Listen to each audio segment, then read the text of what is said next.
আসসালামু আলাইকুম। সবাই কেমন আছেন? আশা করি সবাই অনেক ভালো আছেন। আমি কালকে ঢাকায় গেলাম, গিয়ে তো সুইজাল আর গরুর মাংস এই শীতে তো সবচাইতে বেস্ট মনে হয়। তাই চলে গেলাম সিরাজের গরুর গোশত, যেখানে বিখ্যাত সিরাজের গরুর গোশত নামে সুইজাল পরিচিত, সেখানে চলে গেলাম।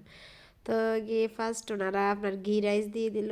ঘি দিয়ে রাইসটা আসলে খেতে অনেকটাই টেস্ট, আর হচ্ছে ভর্তা দিল। তো মাংসের পিসগুলো তো দেখে আমি অবাক।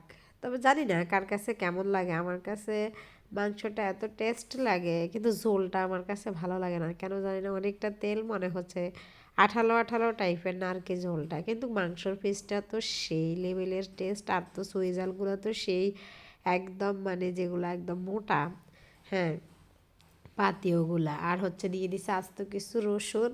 খেয়ে নিলাম, আমার কাছে বেশ ভালো লাগছে। তো কে কে আমার মতো সিরাজের এই সুইজাল গরুর মাংসটা খেয়েছেন একটু জানাবেন। তবে তেলটা একটু কম দিলে আমার মনে হচ্ছে আর একটু টেস্ট লাগতো, যেহেতু ঘি রাইস তার সাথে আবার দিয়ে দিচ্ছে পর্যাপ্ত তেল, যেটা মানে ভাতের সাথে একটু আলগা আলগা থাকে।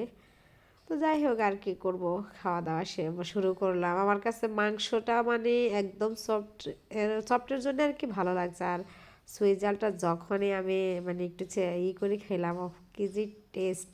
তবে আমাদের নোয়াখালীতে অনেকেই চিনে না আসলে সুইজালটা কি। তো আমি চেষ্টা করব সুইজাল আমার ছাদ বাগানে লাগাইলে কতটুকু হবে কি হবে না একটু জানাবেন। কোথায় সুইজাল চাষ করলে বেশি ভালো হয়, যেহেতু আমাদের এদিকে সুইজালটা নাই, অনেকেই সুইজাল চিনে না। সুইজালটা আসলে কি, তো সবাই আমাকে একটু কমেন্টস করে জানাবেন যে সুইজালটা কিভাবে রোপণ করে, কোথায় মানে রোপণ করলে ভালো হবে একটু জানাবেন। এই যে সুইজালের পিসটা যে মোটা, অনেক টেস্ট হয়েছে। দেখছেন তেলটা একটু বেশি হয়ে গেছে না, এই জন্য আমার কাছে একটু আলগা আলগা লাগছে। আর ওনাদের মানে বাদামের জুসটা, সেসব ভালো থাকবেন, আল্লাহ হাফেজ। কল